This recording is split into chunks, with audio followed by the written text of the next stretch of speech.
What is up, y'all? We are here for episode 11 of The Valley. This one was kind of a filler episode to kind of get us into next week. But I got some thoughts. This will probably be the quickest one that I have because I didn't have too many thoughts. But let's go. Thumbs up the video, drop a comment, subscribe if you're new. Shout out to y'all for the last video. Y'all did really, really good with that one. Let's keep that energy coming with this one. But yeah, let's go.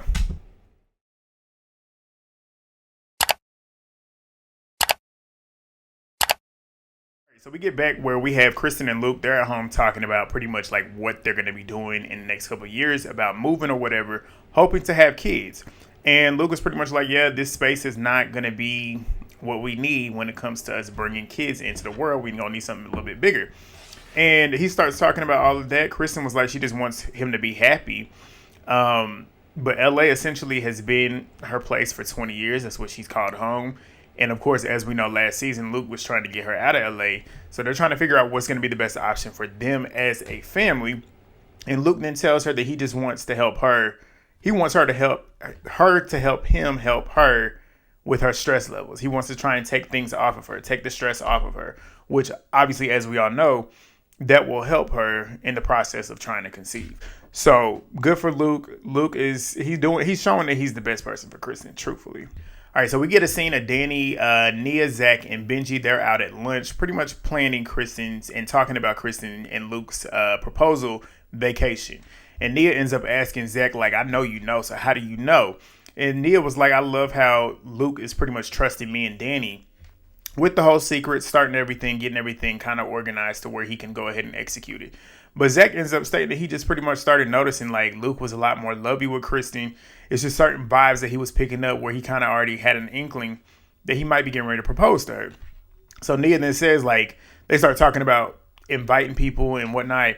And Nia's like, it just wouldn't feel natural for me to be the one to invite Janet. And obviously the same thing with Danny and Jason because they have that lingering beef at this moment in time. So that would be leaving it up to Zack.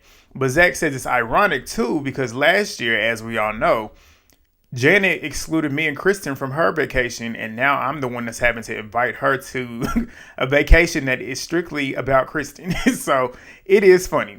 But they start sending out their texts and everything. Danny's not texting Jason, obviously, because right now they're in a weird space. But they decide to invite Kristen over FaceTime, so they call her. She's obviously excited. Luke is there as well. He's playing it off well. And pretty much shows them, Zack calls Kristen and shows who he's at lunch with, which is obviously Danny, Nia, and Benji. But she's happy about it. Of course she's happy. She's like, I can go pack right now. They're headed to Hawaii. So we then move to this scene with Jesse at Jesse's house. So we got all the boys pretty much showing up. Jack, Jason, Danny, Luke, they're all there as well with Scott, Jesse's life coach. And they're kind of going through this little life coach process pretty much to help them relieve some stress, relieve some animosity they might have towards each other and their issues. So Scott goes ahead and he leads them through this little exercise. And pretty much what he's doing is have them pick one of the guys there to kind of stand there and get something off their chest with. The person that they choose doesn't respond. They just sit there and listen. Pretty much like, I'm going to tell you what I feel about you in a moment. I'm going to tell you how I feel about what we got going on. And you just have to receive it instead of being combative. So they start off, Danny says that did they start off here? Danny says that he's happy that this is happening because obviously they're going to Maui and essentially there's still tension in the air and this could kind of cut that tension.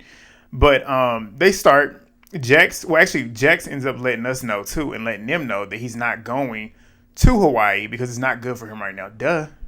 You shouldn't have went to the party the night that you did, but who decided to do that? You. But he's like divorce and separation, everything being gone from me and for me is tough right now. But Scott then tells him to stand up. Jesse goes first. He chooses Luke. He's pretty much telling him like he was hurt last year with Luke pretty much having blind loyalty to his girlfriend, Kristen. And he said that made him aggressive and angry, and he's willing to let that go. Why would he not back his girl? Like, I don't get Jesse. Jesse's a weirdo. It's like he's mad at Luke for backing his girlfriend. Like, why would he not? You're a united front, just like he was doing with Michelle. But Jax, he gets up next. He starts getting emotional in Jax's way. But he starts talking about how he's having a rough time in his life and he's an angry human being. We know. And he takes it out on everybody else, including his wife. We know. And I'm like, after 80 times, there's only so much sympathy I can give you. And I truly don't care. Like, truthfully. But then he chooses Jason. And he tells him, like, I love you. He pretty much apologizes to him for what he did, which, again, you better than me because I wouldn't have apologized because they gaslit you. What you did was only a retaliation for them gaslighting you to the point where you had to do what you did. And I don't think he was wrong for that. I mean, Janet and Jason literally poked the bear to the point where he then retaliated, and now they're trying to hold that against him, which it doesn't make sense. But Jason then hugs him and says he appreciates that a lot. He didn't apologize himself, but he then says that he doesn't know if he's in a place and he's stating I think he said this in his confessional. He's stating that he doesn't know if he's in a place to let anything go right now, but he's willing to work on it. No, he said that in real time. But Jesse, he then mentions how the issue with Danny is with the drinking is the fact that he's hiding it. And Scott was like, I mean, essentially, like, you hiding drinks, it makes it look like you're kind of doing something. So he's pretty much telling him, like, if you're going to have drinks, just be out front with it or at least be open with it. But you sitting there hiding it, hold on. You sitting there hiding it makes it look worse than what it could possibly be, which is true. But Scott then says that Danny's in his confessional stating that he knows that there are things that he needs to work on, but people coming at his character doesn't sit well with him. And I completely understand that. Because like I said last week, the way they're going about it, it's one thing. It's like, I don't want to say that they're off base with their assumptions, or at least their concerns. Because, I mean, to a certain degree, you have to start looking at those signs. But the way that they go about it, it makes you not care about what they're doing, because it's clear that they're not doing it in a place of care. They're doing it in a place of trying to hurt him, also trying to hurt Nia. It's like they're coming at them to try and, like, have a takedown moment on the show. And that's where I don't respect it. But we get the girls. They're out to eat. You got Kristen, Nia, Brittany, Jasmine, Melissa, Sheena, Michelle, and Janet. So Janet's obviously nervous to see Nia because the last time they were around each other, she punked out and ran away. But Kristen then asks Nia, like, what happened with y'all's conversation? And Nia's telling her, like, I mean, it was tense, but I'm not going out of my way to converse with her. And I said, exactly, you shouldn't. But Nia then says, like, Janet focuses on everybody else's marriages and their relationships. And she never, like, I never hear her talking about her marriage and what's going on in her life. I said, exactly. The main person worried about everybody else's business does not speak about her own business. And that's Janet. But Nia then brings up the Hawaii trip to the girls. Michelle lets them know that Aaron is coming. They're excited about that. But Jasmine, being stupid, is sitting there talking about a secret. Zach told me he got some surprises or something going on. I'm like, what is it? I'm like, Jasmine, shut up. Shut up. Because Kristen is sitting right there. And they all know that Kristen can detect stuff. And if you keep talking about it, she's going to try and put two and two together and try and figure it out. It's just like, shut up. But you can see Nia sitting there trying to, like, tell her, like, knock it off, like, chill. But Michelle, she then brings up how people have been talking about Aaron and who he's fucked in the past. And she then addresses Kristen about it, pretty much kind of putting the blame on Kristen. And Kristen's like, I mean, this has nothing to do with me. And it doesn't. It doesn't. But Michelle then asks, okay, well, how did Jesse know that Jenna and Aaron had hooked up? Zach, stop trying to point the finger at Kristen every single time. And they look stupid. It's just like, how you gonna sit here and point the finger at me? Like, but Kristen was like, who cares? I don't give a fuck about anybody's relationship. I want y'all to be happy, but I don't care that much to be doing that. But Janet then says, but you went behind Michelle's back saying that she was a cheater. Was it not true? Was it not true? And she didn't go behind her back. She said it to her face. That's the difference between you and her. But Kristen was like, so why are you even getting involved? Like, what does this have to do with you? Nia then whispers to her, yeah, because she loves drama. I said, exactly, Nia, clock it. Because that is true. That's all Janet lives for. But Nia then says that. Michelle says, my ex-husband hates me and is trying to ruin me. And it's just like, okay, we get that. But you act like it's unwarranted. You act like his disdain towards you is out of nowhere. Let's not forget the fact that you cheated. It's like she tries to victimize herself in the situation. It's just like, yeah, he's doing too much, but like, you have a point. You have a part in that too. Like, it's just not all him just doing it for no reason. But Kristen then says, like, I would never bring Jenna around somewhere where I know you and Aaron would be. Even though y'all couldn't come to my housewarming and she happened to be there, I would have never premeditated that to start some shit. But Janet then says, Kristen's doing the dirty work. I'm like, if you don't shut up, just shut up, Janet. But in her confessional, she's sitting there saying that she's watching Kristen sniper from the side, riding for Nia, trying to take down her marriage. And then Michelle's relationship. I'm like, why you're sitting here doing the same thing? Kristen only did what she did because you did what you did with Danny and Nia. Let's not forget that. It's like Janet tries to gaslight the audience. She tries to gaslight the people around her. Like, we don't put two and two together and see what actually is happening. Kristen only did what she did because you started coming for Danny and Nia for no fucking reason. No reason. But Kristen then says, like, this conversation should have been between me and Michelle, essentially. So why are you trying to interfere talking about Janet? But Brittany and Jasmine, they're getting irritated with Janet because, like, it's like you can see she is literally starting shit that has nothing to do with anything. She's sitting there instigating it. But Kristen decides to get up and leave. That was very grown up of her because Kristen could have sat there and literally thrown a drink at Janet like we know she would have. But Janet's sitting there acting like a child, sitting there trying to instigate her, which is, like I said, if Kristen threw a drink at her, it would have been warranted, and I would not have been mad at Kristen. But Nia's starting to get emotional, obviously. She's talking about how intense it's getting. And Kristen gets up and leaves. And they're now sitting asking Nia, like, why is it so intense? Because she's sitting there crying. And Janet's like, it's always tears when it's intense. Nia gets up and says, fuck you, and walks away. And Janet's sitting there, like, trying to eat it up for real because she just got her to leave, too. But Janet says every time it's tears, and I'm done with that. Like, I'm tired of her always crying. Like, shut up, Janet. It's like, you pick at her because she is emotional. She's the nicest girl on this show. She's the nicest person on this show. So, obviously, you know that's going to be her reaction. And it's just annoying how she sits there and does that shit. And then she sits there and tells them, you're not going to sit here and tell people that my husband's taking his wedding ring off and cheating on me when your husband's the one grabbing asses. I'm the one that should be crying. I said, here you go. Always trying to victimize yourself. But not only that, you sitting here acting like two things can't be true. If, in fact, what you're claiming is true about Danny, that doesn't negate the fact that your husband could still be out here doing what they're stating that he's doing. This is coming from multiple different people. And where there's smoke, there's fire. And let's keep it all the way above. And she sits there and slams her drink down like her aggressive ass is. All right, so the next scene is pretty much the group. They're all having this like field day activity that was set up by Melissa and Jasmine. And Jenna is there, and Michelle sees it. She's annoyed, obviously. But Jasmine pretty much stated like she asked Jenna ahead of everything that happened at the housewarming. So this was already planned. But they start playing these games and whatnot. Brittany and Janet, after the games, they start sitting down and talking about stuff. And Brittany says that she's happy for filing, but she still feels a little bit sad because she does see him every day, sees Jax every day. But Jax, he ends up going up to Kristen and thanking her for being nice to him at Jesse's. And then he starts victimizing himself yet again, talking about how I've been going through all this stuff right now and the timing was just bad. I said, exactly. That's why you should have never forced yourself into that party, but you wanted to force yourself into that because you wanted to be up in everybody's face, bring all that negative energy. But now that you was on the reciprocating end, and Zack gave you your ass to have, you now feel like, oh, well, it was bad timing. Yeah, it was bad timing because you couldn't handle what you thought you was going to be able to handle. But Brittany is over there asking Janet if she has spoken to Nia already. And she was like, no, I haven't, because I haven't been that mad in a while. And she says it kind of just was built up because of Kristen. And she ends up blaming Danny. She said that she blamed Danny and Nia for the cheating rumors when she knows that Jason is not cheating. And this is like, do you know that for real? Because if you really knew that, you wouldn't have reacted the way that you did. The people that react the way that they do about those type of rumors like you did, it's probably because it's true and you know it is. But she then says it's bullshit because Michelle is the one that's sitting here being dragged through the mud about everything. And I'm annoyed essentially by Nia and her tears. Like she's jealous of Nia. Like that's clear. But we get a scene of Luke.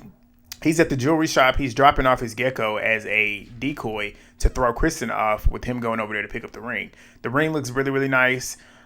We find out that Luke's grandma has cancer. I hate that for him. I hate that for her. And I hope she's doing well. But he feels emotionally unstable at this moment. It's just like he's dealing with his grandma having cancer and getting sick, but also trying to have one of the best moments for him and his girl, Kristen. So it's a lot of emotions that he's trying to deal with. He's trying to cope with it. He just doesn't want it to mess up the proposal. But we then see Janet and Jason. Everybody's essentially packing in this little scene. She starts talking about how she feels like she owes Nia an apology because she went hard on her when she was sitting there crying. And she says, I mean, it's just hard to do it because I feel like I've been gaslit by her. How do you feel gaslit by Nia when you were the one gaslighting her? Like, let's keep it all the way for real.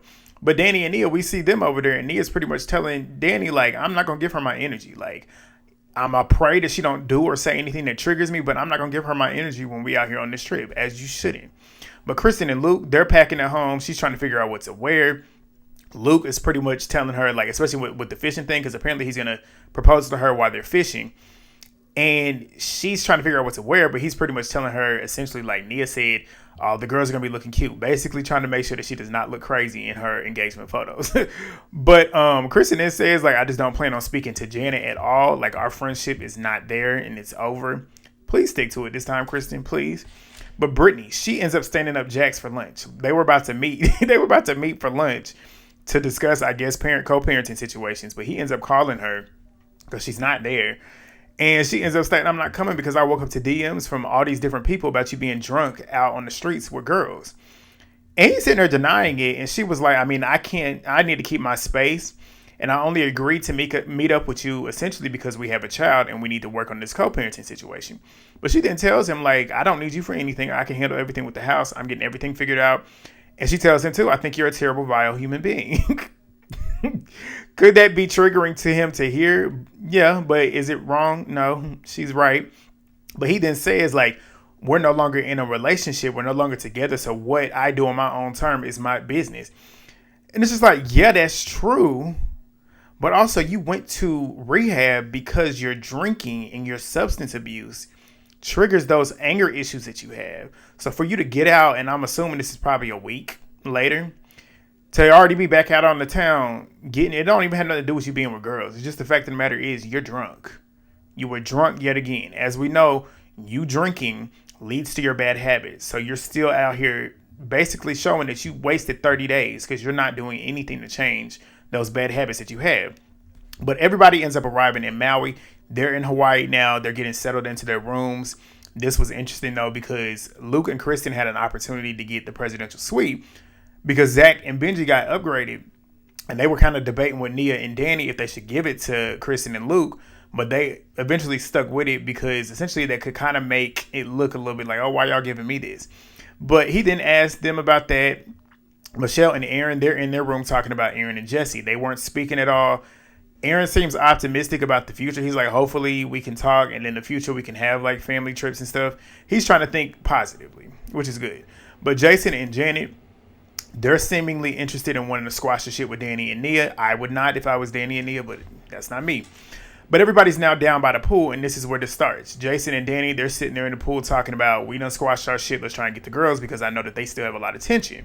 So they bring Nia and Janet over. It was very awkward. And they then start telling the girls, like, we talked our shit out, let's try and talk y'all's out. So Janet then says, I had too much to drink, and I want to apologize about it. Nia said, you had too much to drink that early in the night? I said, get her.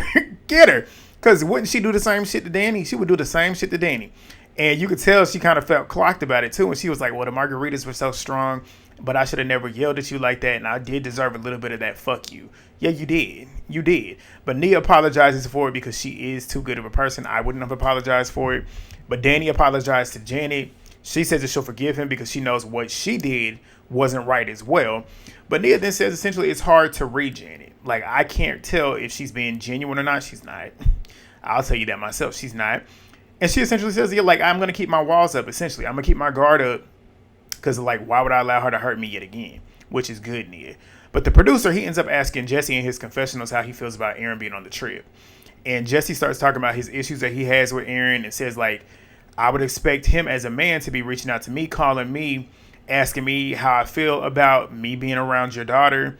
Do you have any boundaries set up? Anything of that sort? Yes, I get that. And that would definitely be right to do.